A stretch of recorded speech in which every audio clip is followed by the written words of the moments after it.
This is the third in our Adventures in Living series.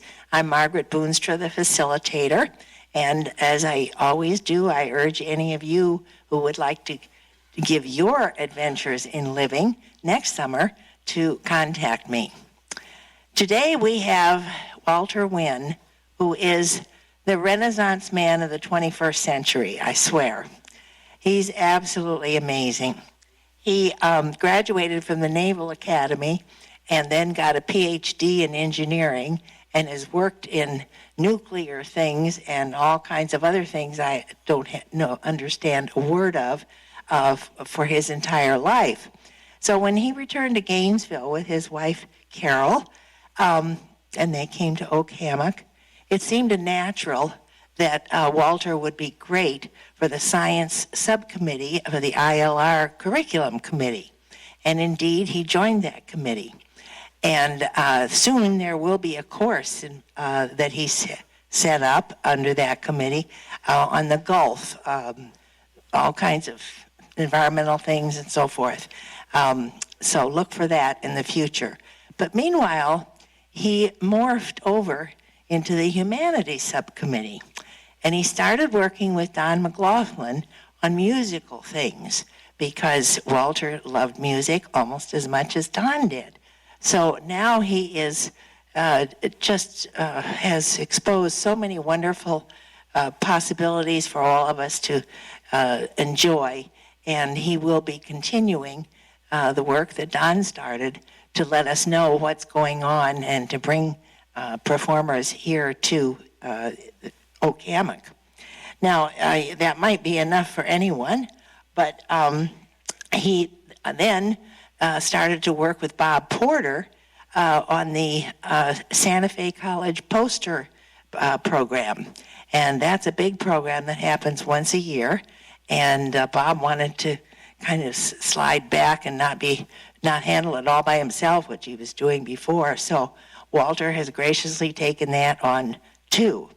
And if that were not enough, Walter is hoping to present this fall one class on the on historic places in Gainesville, kind of following up on Dr. Barrow's talk last week and working with Dr. Barrow to make sure they don't, because he's coming back again too. So they might have a joint class, we'll see. But anyway, historian and musician and nuclear engineer and all of it all rolled into one. So I know we're going to have a fascinating talk this morning, and I'm glad you all came. So Walter, the floor is yours. Okay, we're going to do 82 years and 50 minutes or something like that. We'll see. Forward, F. Yes, I'm a lucky dog. All of this you're going to hear, too loud. All of this you're going to hear is I'm a lucky dog. I was lucky to be born in Gainesville. It's a great place to have grown up. We didn't have a key to our house. I went to Kirby Smith Elementary, which is still a building existing. I went to Gainesville High School, which was downtown. The building is now not there. I went to the Naval Academy in 1955 to 59. I went to the USS Trout, which was a diesel submarine. We'll talk about that for a year. I went to Cornell for 4 years. I met Carol the last summer that I was there. I went to nuclear power school in Vallejo and West Milton, New York to learn about Navy nuclear power. And we got married in July 31st of 65. I was weapons officer on the Alexander Hamilton, a nuclear powered ballistic missile submarine. Our son was born July 19th in 68. I was XO of Tenosa for 3 years. In Washington, D.C., I was in the Pentagon and the Naval Electronic Systems Command, and then I retired, and I went to work for a company called System Planning Corporation. We called ourselves Beltway Bandits because we were all at the trough. And we came to Citrus County in 87, and lived there for 31 years before we moved to Oak Hammock in 2018. So I'm a newbie. So I'm very lucky. These are my parents. My father on the left, my mother on the right, obviously. How did they get together? It's kind of a strange coincidence why I'm a lucky dog. My mother was born in North Dakota, and they moved to Florida in 1911 because the older sister had been told, the parents were told by the doctor, if they didn't move to Florida, she was going to die. So they were in Gonzales near Pensacola, West Palm, Jacksonville, Gainesville, Fernandina Beach. She attended Gainesville High School. I had some of the same teachers that she had. And I was always asked if I was the last win because I had 4 girl cousins next door and an older sister, and I kept saying, no, there's one more after me. She graduated from West Palm Beach High School in 27, and she attended Florida State College for Women, which I believe is still in Tallahassee. She married my father in 1933. She worked for a while at Stryton Hardware, which was a hardware store that no longer exists. It was Stringfellow and Clayton made Stryton out of it. And at the University of Florida, she worked in the agronomy department. My dad was born in Laurel Hill, Florida. Probably nobody here knows where that is. I don't see any hands up. It's in the Panhandle, and it's about as close to Alabama as you can get. So how did this happen? How did they get together? He graduated from Palmer College, which nobody has heard of either. It's a high school, a boarding school in Defuniak Springs. And not sure how he got there, but probably had something to do with the fact that he was a 4-letter man. Came to the University of Florida and graduated in 34. Again, a 4-letter man, a real Gator. He married my mother in 1933. He worked at the Gainesville Gas Company, Gertner Meat Packing, which no longer exists, Stryton Hardware no longer exists, and Walter Wynn's Amoco, Northwest 13th Street. Some of you may have traded there in the distant past. It no longer exists either. The building, I think, is still there. He could fix anything. He could build anything. He was really a jack of all trades. So how did they get together? Well, his uncle, Ed Wynn, owned the Gainesville Gas Company, which was a manufactured gas company in those days. And his cousin, Irvin Wynn, was running the gas company at that time, and he had married Fern's older sister, my Aunt Ora. Walter was a student at the University of Florida. Fern lived with her parents in Fernandina. They came to visit Ora and family often. There you have it. So somebody from North Dakota, somebody from the Panhandle of Florida met in Gainesville, married, and here I am. This is the first house that I remember. 3 bedrooms, 1 bath.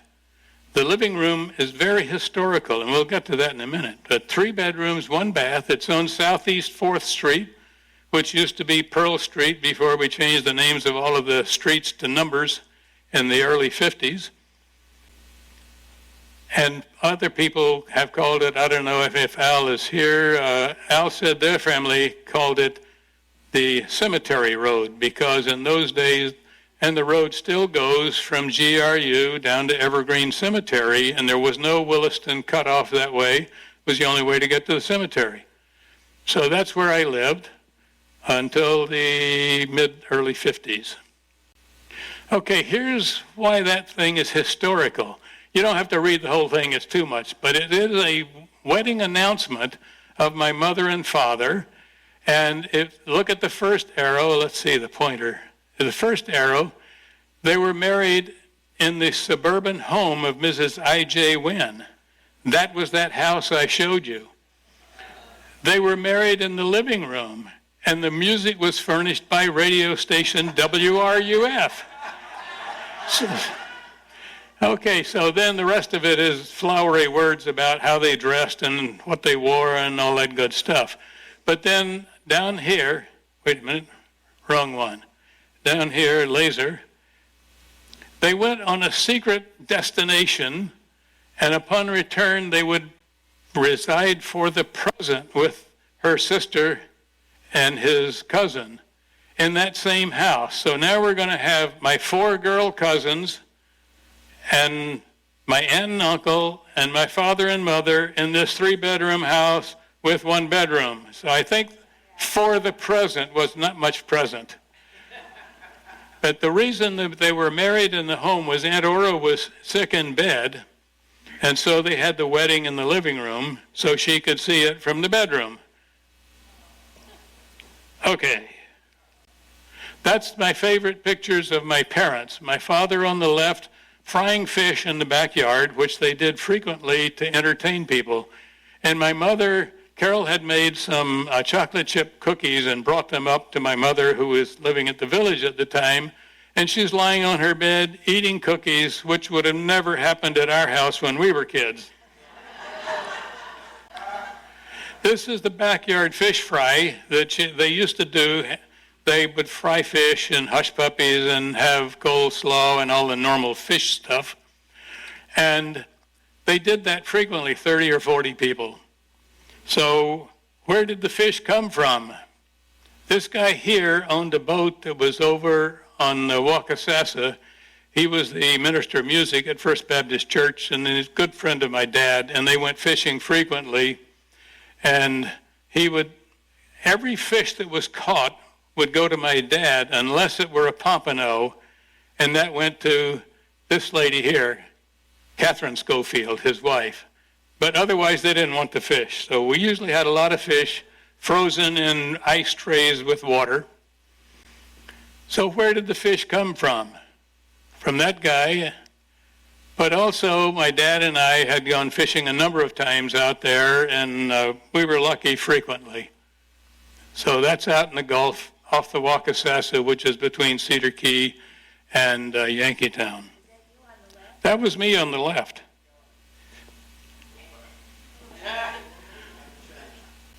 Doesn't that look like me? What's the problem here? Keep up with the game here. Come on. Okay, I'm a lucky dog, and this will keep coming because I'm really a lucky dog. My early life, I lived here in Gainesville 33 to 55. So on the left up there, laser, that's me with curly hair. My sisters didn't have curly hair, but I did, and I don't think they liked that. But my dad was taking me out in town somewhere, and I would just have to live with a strobe, I guess. And someone said, "Oh, what a cute daughter you have," and that's when I got my first haircut. I always thought cake was an excuse to hold up icing, and my first birthday party, I'm working on that icing already. And the second birthday party, I've got the icing in my mouth already, and this stomach is what happens when you do that. This is the family. I had a younger sister on your left there. That's Shirley. She's in a CCRC in Chambersburg, Pennsylvania.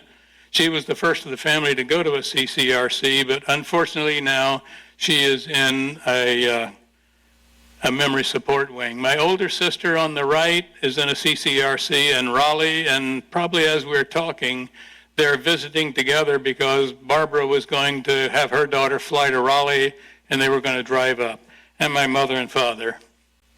This is the second house that I remember. It's over a block south of Sidney Lanier, 15th Street. It was a 3-bedroom, 2-bathroom. So on the right, the front bedroom was for the girls, the back bedroom was for my father, and my bedroom was over here. That had been a carport, and the previous owner had turned it into an office. So I inherited it, and it had its own bathroom and its own oil-fired heater, and I had my own semi-apartment, and there is a door there in the front. Okay, Kirby Smith Elementary School. I'm a lucky dog. That was a great school to go. There is an old picture from about 100 years ago. when they first built the thing, it was the school. So this was high school kids, and I don't know if there are even any younger kids, but that was a picture I found, and I thought I would show it. This room over here on the left front was my first grade room, and my teacher was Myra Terwilliger School. This set of offices up here I was very acquainted with. That was the principal's office. And the principal was Mrs. Metcalf. So there's a lot more things. I don't have time to tell you all the people I ran into and why. So this is the Kirby Smith Choir. Now people ask me why I don't sing in the choir here. I couldn't even make the Kirby Smith Choir when I was in the 6th grade. I think I was actually absent that day, but see the G up there? That was Gainesville High School in the early days, and they'd never changed the curtains. Okay, I'm still a lucky dog. I went to Gainesville High School. How many of you have seen the old Gainesville High School on West University Avenue between 7th and 8th Street? Yay! There's a few people that have been around here about as long as I have. Okay, I had a paper route. I delivered the Gainesville Daily Sun, which wasn't really daily because there was no Saturday, and it was an afternoon paper and early Sunday mornings. I was in the band. I played clarinet. I was in the student government in various positions. I was in the Spanish club because I took Spanish from Vera Jenkins, and our Spanish instructor here in the ILR class overlapped with and knew my Spanish teacher. I was in the Key Club, which was related to the Kiwanis Club. I went to Boys State between junior and senior year up in Tallahassee. I was the senior class vice president. And there's the band standing in front of the old building. And this guy right there with the little piping on the shoulder was me. I was the band captain my senior year. And I had a brief conducting career. Now, I have very little memory of this. This picture came from my younger sister's file of pictures, and she says it's one of her favorite ones. But I don't know where the tuxedo came from. I don't know where the rug I have on my head came from. I don't remember what I did, but I'm sure it was done poorly. There was my first car, 1933 Chevy Coupe. When I went to Boys State and came back, my dad said, "You have a car." I said, "Oh, good." And this belonged to a family friend whose name was Mr. Spurlock. He was at the university, and he said he could not get any money for this car on a trade-in, so he gave it to me. He traded it at my dad's gas station, and I always said, "Mr. Spurlock, when you get rid of that car, I want to buy it." So he gave it to me. Okay, Dick Dickinson, many of you know him as Josh Dickinson, son of the Dickinson Hall Josh Dickinson. He and I were in high school together. We both took competitive exams for the Naval Academy. We both were appointed to the Naval Academy by this fellow who was D.R. Billy Matthews, our congressman. I've never figured out how you get Billy from D.R., but he was our congressman, and he appointed the two of us to go, and they sent a telegram to the high school that we had been accepted to the Naval Academy. So Dick and I were sitting in assembly there in the big assembly room, and somebody came in and told us, and we decided we better get ready to go to the Naval Academy. Oh. There. And so we went out to Dick's house on Bivens Arm and went in his sailboat and practiced sailing so we could go to the Naval Academy. We took the rest of the day off, and apparently we didn't get in too much trouble for that.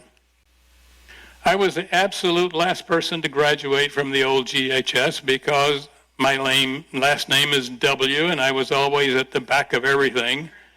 Even though I had to talk at graduation, they wanted me to sit in the front row. I said, no, I'm going to sit in the back where I belong, and I'm going to graduate last. Ow. So I did.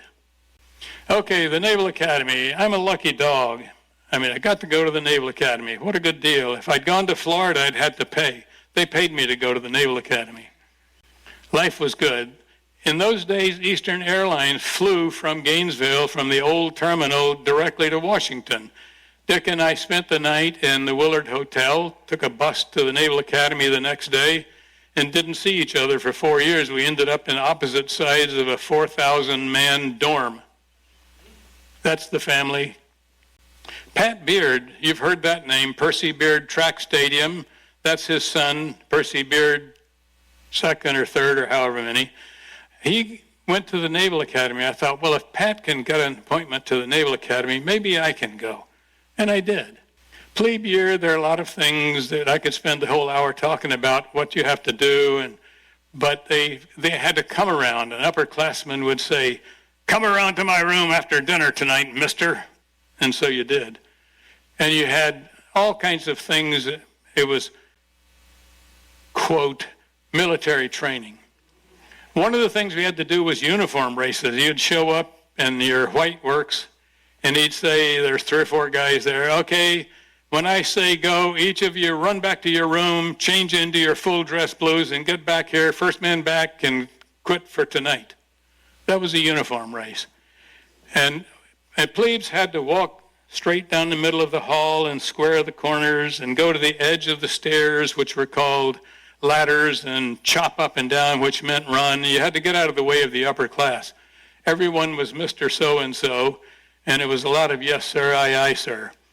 But if we won the Army-Navy game, you got to carry on, which meant you didn't have to follow all of those rates until Christmas break. We lost. I was in the Midshipman Concert Band. I played clarinet. I did a lot of sailing. Sailing comes in through here over and over, you'll see. I was in the musical club shows and the orchestra playing clarinet, and the reason I did that, that was the winter set. You had to do something every set. Typically, you had to be in a sport. In the winter in Annapolis, it's dreary, it's cold, it's damp, it's wet, it's muddy. Musical club shows were indoors. It was a great deal. We had an introduction to all sports. We had to go through our physical training there. We would go to class one day, and maybe for that week we would be fencing, or the next week it would be gymnastics or swimming or whatever. Boxing was my least favorite sport of all. So a good friend of mine who was passed a few years ago and I had a deal. We would go in the ring and we would batter each other just enough to pass, but not enough to hurt too much. And it worked. Plebe year in the Herndon Monument, I'll talk about that in a little bit, but plebe year, the whole school year, you're a plebe and you're lower than whale poop. We had summer cruises every summer where we got introduced to various parts of the Navy or the Air Force or the Navy Air or Marines, which we called jarheads. Don't know why. They didn't like it, so we didn't call them jarheads to their face. And Pat Beard was selected as a Burke Scholar. And Admiral Burke was Chief of Naval Operations, and he established a program for junior line officer advanced scientific education program. That's too hard to say, and the acronym you can't pronounce, so we called it the Burke program.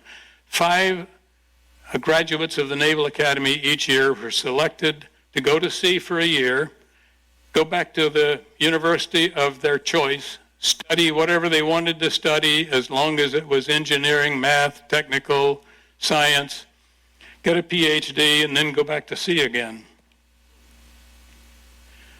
I thought if Pat could get that, I would apply as well. So I did, and I was selected also as a Burke Scholar. This is a picture of me, plebe year, Christmas time. I had grades that were high enough. If you had high enough grades, you could get fitted out for your full dress blue uniform and wear it home at Christmas time.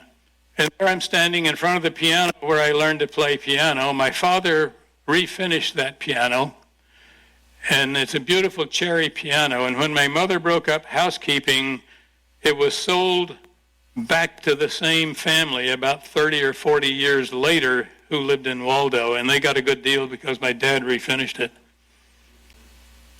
This was a typical dorm scene. You'll never see anything I have that was ever that neat again, ever, anywhere. We had not been given all of our stuff at that point. First year as a plebe, you're not allowed to have a radio, you can't take naps in the afternoon, you can't date. Plebe year was not as much fun as you would otherwise think. So the second year I was there, I brought my radio, and I could sit and read the radio and simulate studying, and those were the kind of bunks we had. I was lucky I always got the bottom rack. And up at the top, we did a lot of that.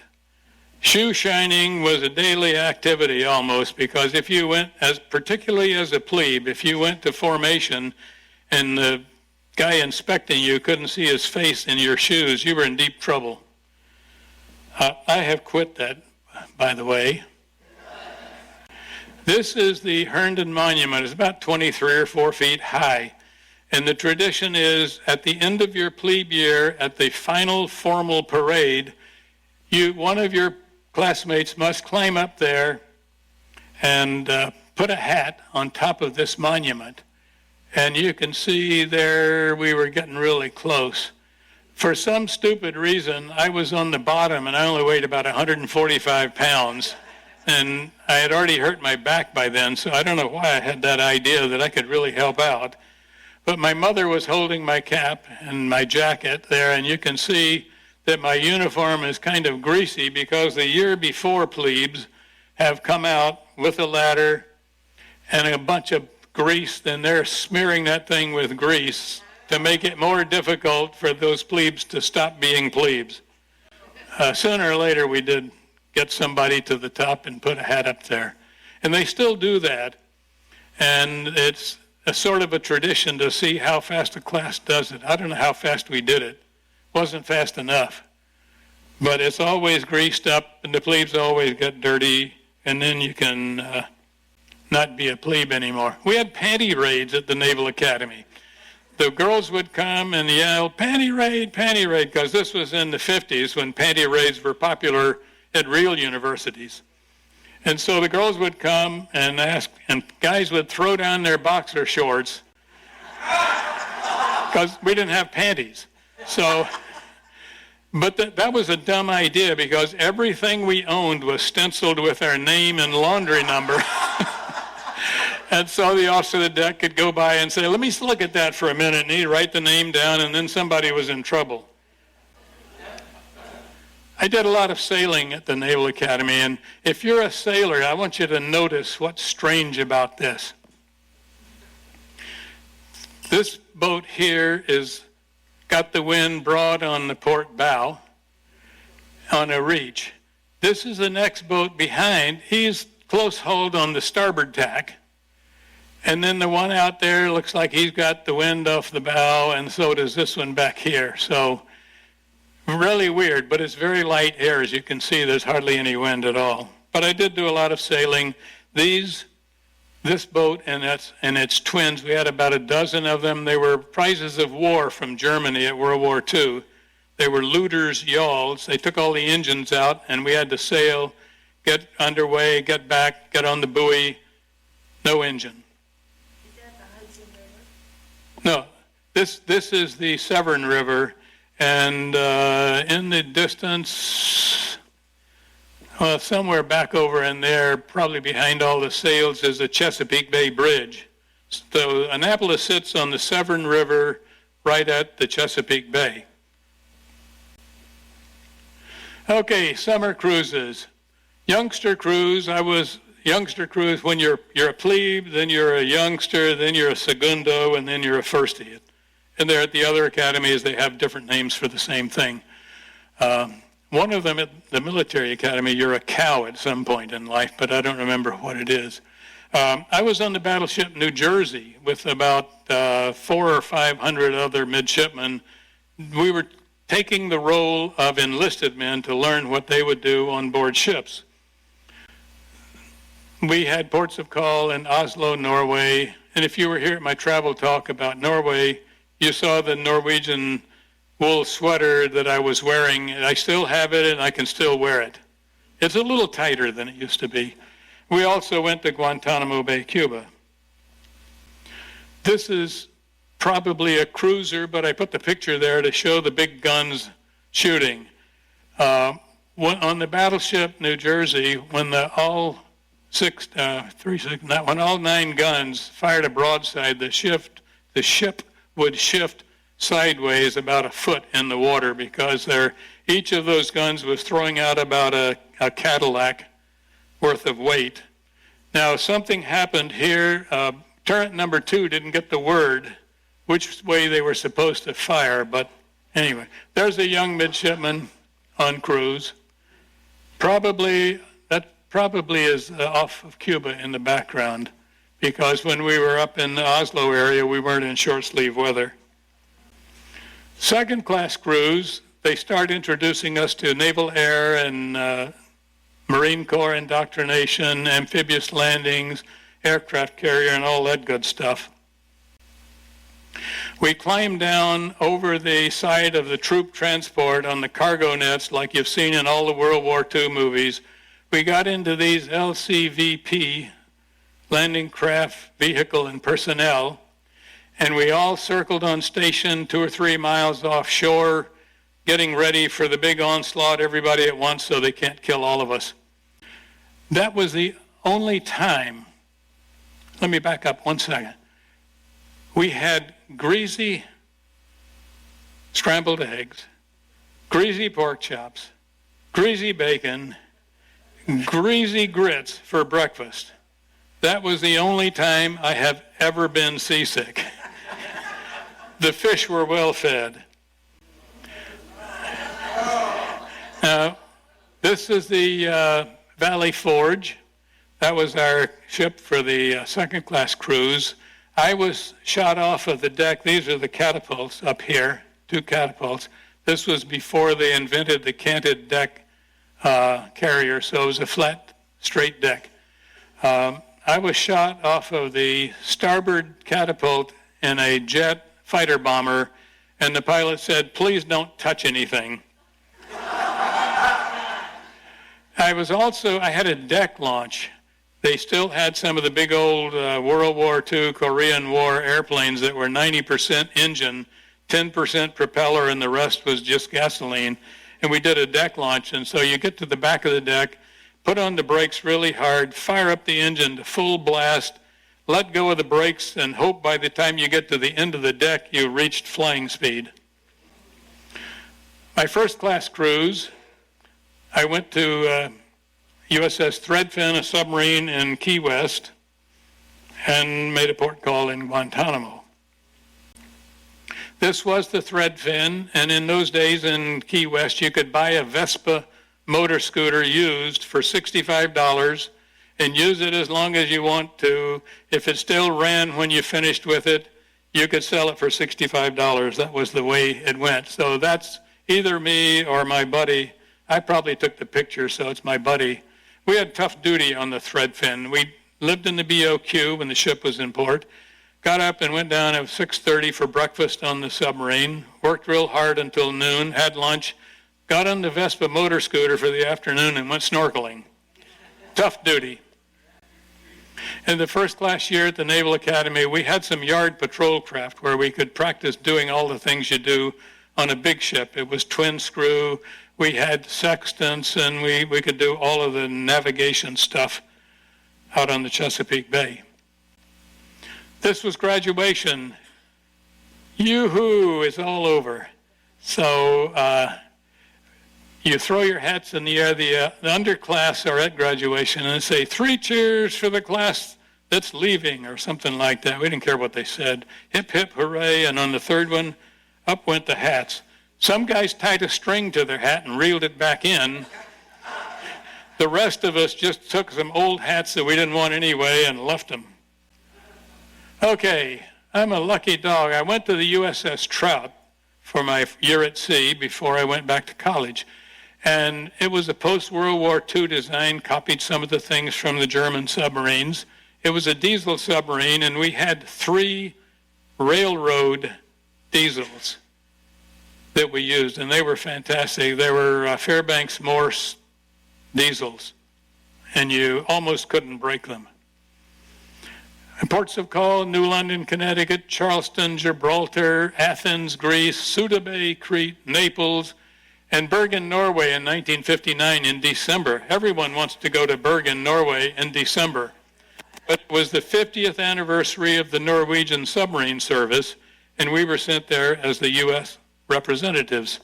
And it was the first time anyone in Norway could remember it had not yet snowed in December in Norway. This is the Trout. Here they're coming back in port from going out for an exercise. I took this picture from the top of this Greek submarine. Because I was the junior officer in the Atlantic submarine fleet, I was expendable. So they sent me to go out for a day or two on this Greek submarine. I don't recommend it. If they're at 200 feet and they want to go to periscope depth, they just say, "Bathos pende pende," which means make your depth 5 feet, and up they go. They don't bother to check around to see if anybody is in the way. Okay, we were anchored in Suda Bay, Crete. There were a lot of ships sunk in World War II in Suda Bay, Crete. And with our anchor, we were able to harness a mast of one of those ships, and when we got ready to go, we couldn't go. And the Greeks had to bring out a floating crane and a acetylene torch and untangle us from that thing. And I don't remember how they did it. Every submarine has a guy called chief of the boat, and he's usually head of the deck seaman, and he's the interface between the executive officer and the enlisted people. Later on, the Navy went to like command, senior chief, and that sort of thing. But here's the chief of the boat down in where the fairwater planes, in this hole here, where they rotate out so you can have the fairwater planes. He's looking to see how they're going to get that thing squared away. They did. We left. We went to Key West in January or February of 1960. And we were doing shock trials, and they wanted to see how the machinery would behave if you blew something up. So the idea was to put 1,500 pounds of high explosive under the water, have the submarine go nearby, and when it gets perpendicular to the explosive, see if you can sink the submarine. So that was the drill. The first day I was the junior officer of the deck with the captain up on the bridge. And after the explosion, of course, you have fish that are stunned. And he said, "Mr. Wynn, lay below and organize the fish recovery party." "Aye, aye, sir." So I went down and got the leading seaman and said, "Get in your underpants and follow me." So we jumped over the side, and we were able to recover enough fish to have fish every day. But it's really tricky because the deck is about 7 feet above the water, and the fish are not stiff because they're still alive. So the trick is you put some fingers through the gills, grab them by the tail, and you ride the waves, and when the wave comes up really high, you throw the head up and do it like that and try to have somebody on the deck grab the gills. It worked enough so we were able to have some of that fish. They were a grouper and red snapper, as I recall. Cornell University, I was assigned to the NROTC administratively, and therefore I got a faculty parking pass, which was really a good idea. I got 3 promotions while I was there, from ensign to lieutenant, junior grade to lieutenant. Those are the kind of promotions like 18 months after you were commissioned as an ensign. "Are you still alive?" "Yes." "Okay, you're a JG." And then at the 4-year point, "Are you still with us?" "Yeah." "Okay, you're a lieutenant." I had one classmate who failed of promotion to Lieutenant JG. I don't know how he did it. At Cornell, I got my PhD in experimental reactor physics, and I claimed to be the only naval operator of nuclear power plants in the Navy who had a civilian operator's license before I went to get a Navy nuclear power training. Summer travel, I did some backcountry camping, and one summer I flew out west and joined a Boy Scout troop, and we hiked down to the bottom of the Grand Canyon from the North Rim. I had my Rickover interview in February of 1964. Rickover was famous for his interviews and doing all kinds of things to embarrass people or to try to put them on the spot. But he was running through a couple of hundred guys that weekend, and not all of us were volunteers, I'm here to tell you. I was. But I went through my other interviews, and I sat in a chair about that far, and Rickover was over here looking at something which may or may not have had anything to do with me. You married when? No, sir. That's all. That was my entire interview.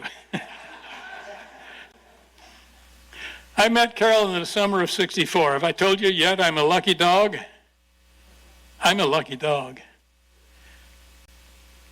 The first year I was at Cornell, this Florida boy had some really unusual weather extremes. The first year I went with a date downtown, and we watched the doubleheader. It was snowing when we left the campus. When we got out of the doubleheader, we had about a foot and a half of snow on the ground. I couldn't get into the parking lot, so I just put it where I could, and it snowed 3 feet that day. And one night it was 40 below. So,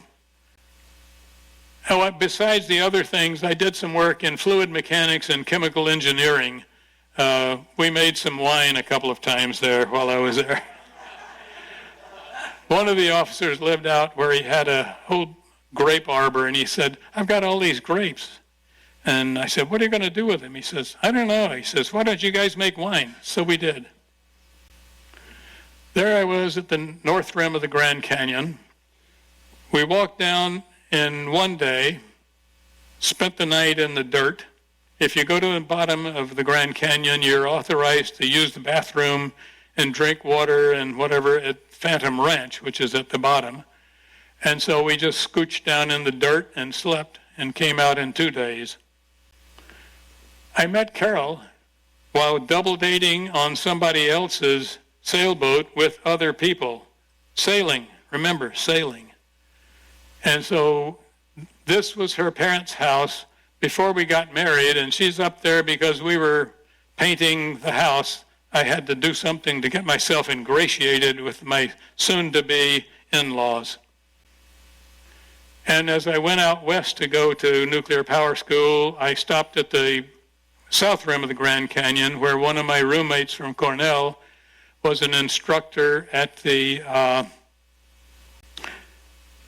National Park Service Ranger Academy. I spent the night with him. The next day he took me and dropped me off at the south rim, and I walked down, spent the night at the bottom again, and walked out the next day and went on to California. So we got married in July the 31st of '65, and there's 2 people in this room besides me who were there. Carol's cousin has just come in, and Carol's back there also. So he was there, we were there. That's the only time I ever took my sword out of its sheath and used it to cut the cake. Did I say I liked cake as an excuse to hold up icing? Yeah, okay.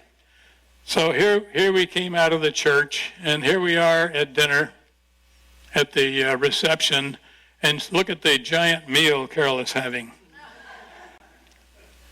And a family tradition began. I think it was it Uncle Frank or one of Carol's uncles had this great idea. We had a new car. Fortunately, they didn't mess up the car with shaving cream or anything. They used masking tape only on the glass for just married. And this thing up here is a plumber's friend with a little pennant that says, just married, and they plopped that on front of the car. And we thought that was such a great idea that did we do that to you, Chris, for your wedding? Yeah. But we've done it to a lot of other people in the family, our son and other people. So it's just a fun thing to do, and it doesn't hurt the car. And we went on a delayed honeymoon to Jamaica, And we stayed in the shade of this palm tree here and played cards with this other couple. And we got sunburnt from the reflected sun off of the waves there, and we were red as beets when we left that place. Okay, I went to the Alexander Hamilton.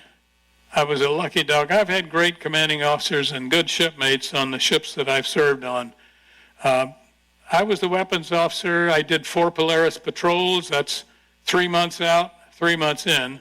So there are 2 crews. You go out, you fix up the boat, go out for 2 months, hide from everybody, come back at the end of 2 months, turn over the boat to the other crew, come back, and you have 3 months off, where you study and practice and do other things. But I had 16 nuclear-tipped Polaris A2 missiles, and if I had not brought all of them back, none of us would have been here. You're welcome. The ports that we went to, New London, Charleston, the Holy Loch in Scotland, I've been there a few times, Rota, Spain, Norfolk, Port Canaveral, Tongue of the Oceans, Frederickstead, U.S. Virgin Islands, and Roosevelt Roads in Puerto Rico. Carol bought our first living quarters while I was at sea. And July the 19th, our son Jeffrey was born. I was at sea. Carol, we came into port in a strange, distant location in Norfolk with only one phone at the head of the pier, and somehow Carol's dad got through all the Navy red tape and called that phone number, and I had to go to the head of the pier to find out I was now a father. I was promoted to lieutenant commander. This is the Alexander Hamilton, and it's really interesting. See this, navysite.de? This is a picture off of a German website. It's the only one I could find of the Alexander Hamilton. But the missile compartment is back where these guys are standing. And my job, when we were getting underway in and out of port, I had the greatest job ever. I was the driver. I was up on top of the submarine giving all of the rudder orders, going in and out of port, trying not to hit anything, and I lucked out again. So at the end of our first patrol, we had 4 weeks off, and Carol and I took a camping trip for 4 weeks out west. This was at Teton, Grand Teton. Here's the first living quarters that she bought for us. It's an 11 by 11 pop-up tent. And we went to, among other things, we went to Yosemite Valley. So we had a great camping trip. Jeffrey was born, like I said, at sea. There he is, probably age 3 or 4 weeks maybe. I did get home before a month. I think it was about 2 or 3 weeks later. And here he is with all of the grandparents and great-grandparents. This is Carol's mother here, Olga, and her parents, her father, John, and his parents. And there's Jeffrey, enjoying everything. But those grandparents were like grandparents to me. I knew them a lot better. I told you way in the first that my mother's was 8th of 9 children, 7 of whom survived. So we were later grandchildren in their lives. And I didn't know my grandfather very much because he was in the Panhandle. My other grandfather I knew a little bit, but that set of grandparents died in the early to mid-40s. This is the Alexander Hamilton in a floating dry dock in the Holy Loch, Scotland, and netting around so very few people would fall over the edge and die down in when they hit the steel plates below. And I fired a missile at the Cape to test out the whole system after we had gone through overhaul, and it landed in the South Pacific where we were told to put it. Between jobs, between the Alexander Hamilton and the Tenosa, Carol and I went to Europe. One of those, if it's Monday, we must be somewhere days. So we were in London, Paris, Rome, and Madrid. XO of the Tenosa, a nuclear attack submarine, no missile deck, just a big cylinder, 33 feet in diameter. That's why they called us sewer pipe sailors. I was the executive officer. We were in overhaul, and I did a med cruise with them. Ports of call, Portsmouth Naval Shipyard for 2 years, and our lease ran out on our house in 71, so Carol went home with Jeffrey and got her master's degree at Binghamton University while we finished the overhaul and went up and down the coast on sea trials. While I was at sea again, Carol bought our house in the DC suburbs. So submariners' wives have to do a lot of stuff, and we're lucky to have them. When you're a submariner, you go to submarine birthday balls, and they're in the spring, so we hit 5 of them in pretty rapid succession, but when we got to DC area, they didn't have them, so those are the 5 that we went to. This was our house that we rented on the coast of Maine. It was tough duty. We had 32 feet of sliding glass doors overlooking the ocean on 2 sides. In the living and dining room, the headboard for our bed was a sliding glass door overlooking the ocean. It was really lovely, except possibly in the wintertime. We did have ice in the living room one time. This is the house that Carol bought while I was at sea on the Tenosa in West Springfield, Virginia, outside the Beltway, 1 house away from a bus stop that went right to the Pentagon. So in the Pentagon, I was a systems analysis division budget review for Navy and submarine and surveillance systems. Mostly we wore civilian clothes, uniforms once a week. That was a holdover from World War II when the place was filled, all of DC was filled, and they didn't want to scare the civilians with everybody seeing all those military uniforms. So like Wednesday would be my day to wear a uniform. I got promoted to commander, and there is the guy in his commander suit. These are the marks for the commander. Those 2 medals there, I can't tell you anything about them except I got them when I was in the Med. Here I have my gold submarine dolphins and my fake silver Polaris patrol pin with the number of patrols I went. We went to Hawaii between those jobs. There's Jeffrey practicing hula on the balcony of the hotel, and there's the 2 of us, and we saw the Arizona monument from the boat. In 74 to 76, I was in special projects and a research program, and I can't tell you what I did there either. But it was fun. It was basically crazy scientists would have an idea, and they would come and talk to us, and we would try to figure out if we could do it, and we would go out to sea with equipment and see if it worked. And I came to work one day wearing civilian clothes, I told you, and my secretary took a look at me and she said, "Commander Wynn, your wife's out of town, isn't she?" And she was. Okay, when I went to my last job in the Navy, I was at the Naval Electronic Systems Command, and my job was to redo the entire radio room on the attack submarines to put new communications equipment, spook gear, electronic countermeasures gear, and all that stuff. Okay, I went to CivLant. Okay, SubLant is where submarines are in the Atlantic Fleet, so civilians on the east side of the U.S. are in CivLant. So I was a senior program director, stealth systems, radar measurements. I had troops in various places. All of the aerospace corporations had some of our radars to see how they were doing. I spent a lot of time in Ridgecrest, California, China Lake. We had a radar up on a mountain and another one on a laser leveled range. And I put a radar out on Santa Cruz Island to measure the Navy stealth ship. And I spent 2 weeks a month in California during the dark of the moon, testing at night when the Soviet satellites were not flying. Our next door neighbor said, "Carol, you have a bicoastal husband." And it was for quite a while. Carol was the West Springfield High School Science Department chair, about 18 teachers. She taught physics and AP biology. Her student in '87 won a trip to the International Science Fair Award and won. I went down as camp follower. Carol went down as a paid chaperone. And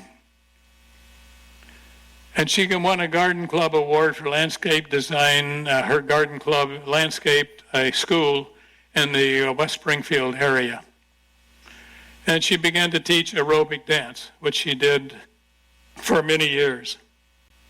This was the Navy stealth ship. It may remind you of the Lockheed F-117 stealth fighter. It was designed by the same people, and that's why it has all of these angles. This side is the same as that side, it's just in a shadow. So it's all designed to not reflect any radar signals. It's coated with radar absorbent materials. These windows where the ship's drivers looked out are gold plated with a very thin layer of contiguous gold molecules so it would be electrically conductive and help reflect the radar signals back. All of this stuff you see on the deck was put there for navigation purposes or whatever. When we did testing, there was nothing on the top deck. The first night of testing, I could not find the ship. I knew where it was. I knew where my radars were pointed. I could not find it, and I told the guy, I said, have them open the top hatch. So they popped the top hatch open, and the radar screen just blew up. So the ship had been hidden in the sea clutter return until I had him open the hatch, and we knew what we were looking at. So it was really a very interesting project. We were doing stuff nobody had ever done before. It was fun. Another time, 2 weeks out on the island, I'd fly to LA, get in a car, drive to Oxnard, jump in a helicopter, fly out to the island for 2 weeks, work 16 hours a day.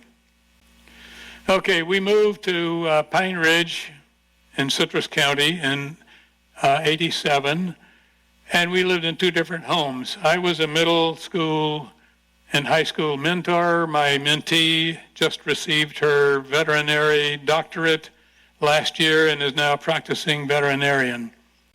A Chamber of Commerce, I went through Leadership Citrus, which is a program for indoctrinating people about what runs your county and the state. I was the computer tutor. I had Walter Wynn and Associates Incorporated. I continued stealth measurements. I'd get a phone call, hey, Walt, get out on the island by Monday. And I'd go out again. I was Citizen of the Year from the Chamber of Commerce for some environmental work that I did. I got a few grants, and we may talk about those this fall. I was Executive Director of the Citrus Youth Orchestra. That means I was the beggar in chief. I had to find money. We gave all the kids their instruments and their lessons. They paid like $100 a year for the family and $50 a year for a kid. So it was a good deal for them. We got all the stringed instruments from the county because they quit teaching strings. Carol established the mentoring program, and when she got business women to come and talk to girls about their jobs and their professions, and they were bankers and lawyers and judges, and a woman, nuclear qualified welder, came and talked to the ladies. She was president of Citrus County American Association of University Women and doubled or tripled the membership. She became the state of Florida AAUW Woman of Change, a statewide honor that she received in Daytona Beach on the same night that she was Citizen of the Year by the Crystal River Chamber of Commerce over in Crystal River. So, and she didn't know about either one of these awards. The chamber called me and said, hey, Walter, are you coming to the meeting? To the dinner? I said, no, we can't. She said, why not? I said, Carol's getting a statewide honor the same night, at the same time, across the state. We can't make but one of them. And she continued with aerobic dance instructor while we lived down in Citrus County. This was our home in Citrus County. It was very difficult to leave to come here. This was our backyard, and if you want to know how to dig a pond in Citrus County, where the soil is called excessively drained, which means beach sand. You get a case of beer. When your son and daughter-in-law are there, give them the shovels and tell them to go to work, and later that day you can start putting water in it. So the front of the house and the back of the house, there was our barn back there, azaleas, and this picture was used in a pamphlet. We got a different grant for a Southwest Florida Water Management District on how to maintain your yard in an eco-friendly manner, and that was on the cover of the magazine we had produced.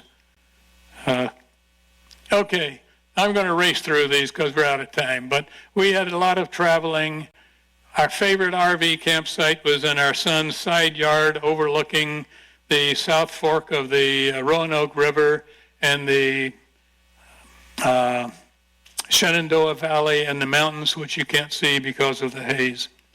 The grandkids would come down for breakfast in the morning. It was great. This, in European family history, just real quickly, this is some of Carol's family on her mother's side.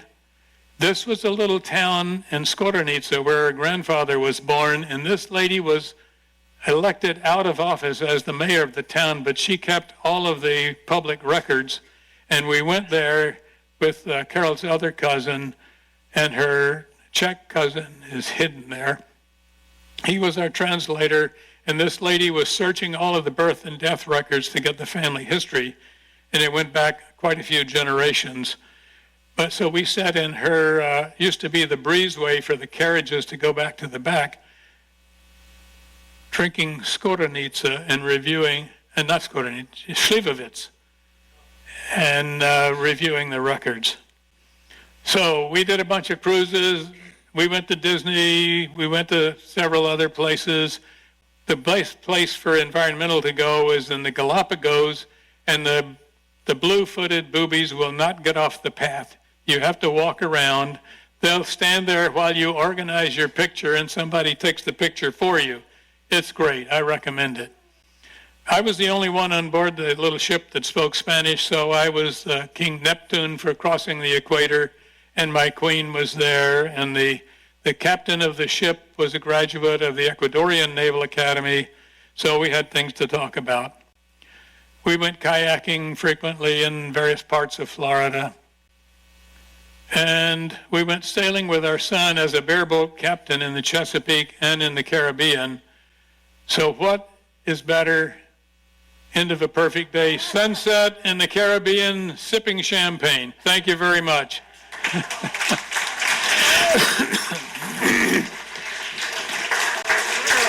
Thank you. I told you he'd be wonderful. Does anyone have any questions?